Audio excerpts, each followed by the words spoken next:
Puerto Princesa. You hire a tricycle. Hi. And they give you a ride around. And you can also see all the places where to go, what to do. It's kind of hot here, so but it could be worse. I will not complain. Okay. So I just had a meal, gonna head back to the hostel and slip it off for a little bit. Okay.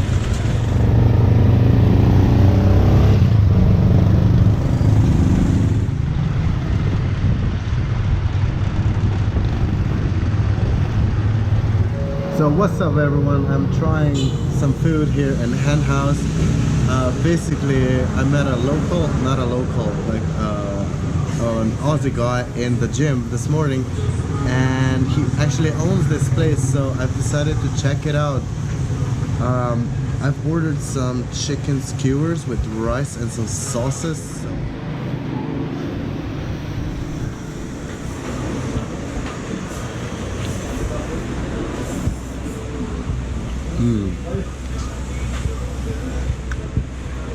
It's a great combo, a great one.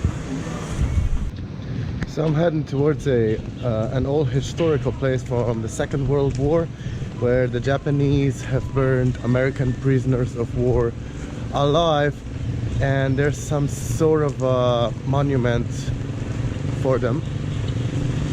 In front of me I see also a nice white church.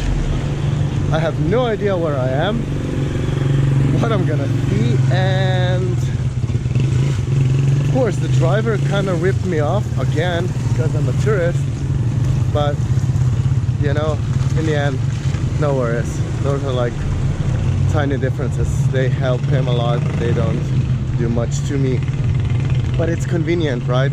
Because everything up to 2 kilometers is 10 pesos and 20 pesos is for 10 kilometers, and this was like a 3-kilometer trip, and of course it was 20. Of course it was 20.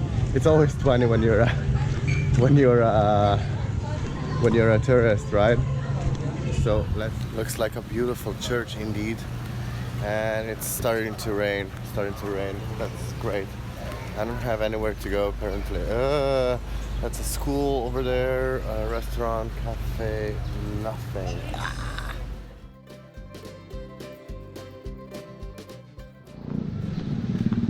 I like getting lost around here. It's kind of cool. It all looks like everyone's sleeping, although it's 5 p.m.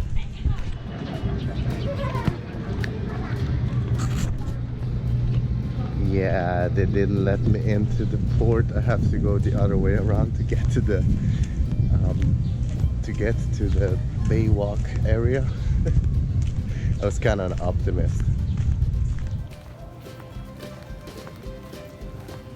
It's like I found the Baywalk area. It's quite beautiful. Look at this. Some authentic music playing in the background. So what just happened is that I got a giant plate of food in front of me, and I didn't know how to eat it actually, because I didn't know what's what, so I had to actually ask at the I had to ask the person, how do I eat all this? And they were looking at me kind of strangely, what do you mean, how do you eat this? But they were kindly enough to show me.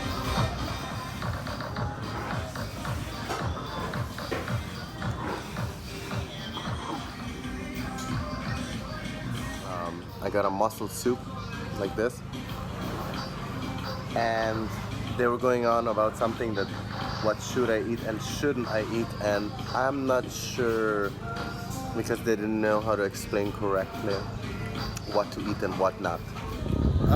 Here's a sign of I love Puerto Princesa. It looks kind of deserted, like the whole town.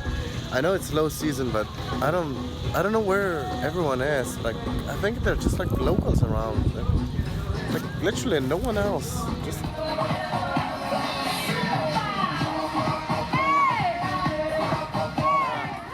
looks like the locals are into Zumba here as well.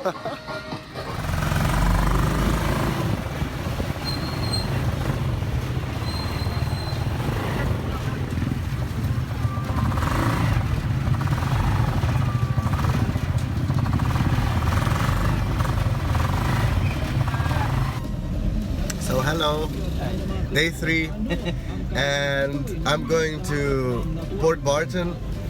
It's 7 o'clock in the morning. This guy showed up a bit early to my hotel, but that's alright. I was just about to order breakfast, so no breakfast now.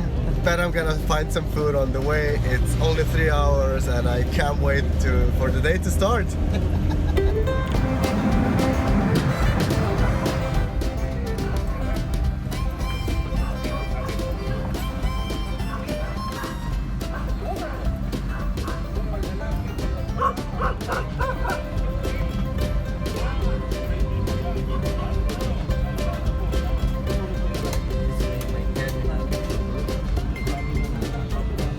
Update, it's 7:20 in the morning. We are at the bus / whatever terminal, and I have 40 minutes to get myself some breakfast because we depart at 8 o'clock. So uncool is that, right? I could have just ate breakfast at my place and grab a taxi or whatever, but hey.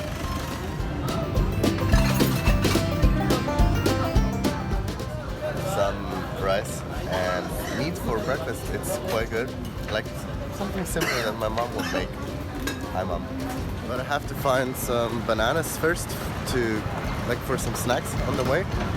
It's kind of rural around here.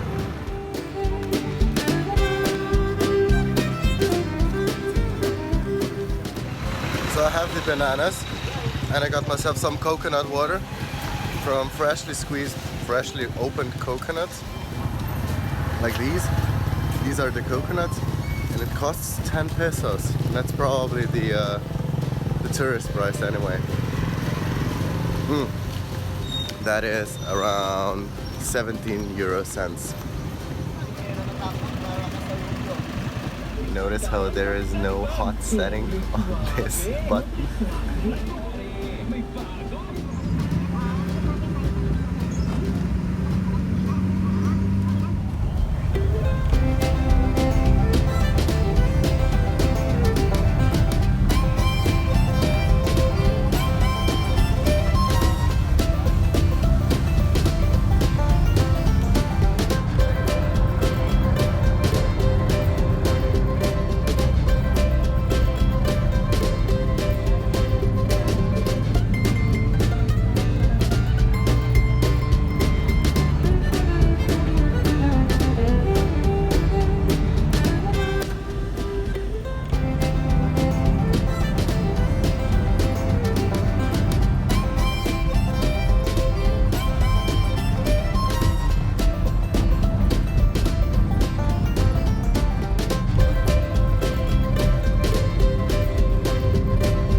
So finally made it to Port Barton, had to register, paid 50 pesos for the environmental fee, and I'm off to hunt for accommodation. Let's see.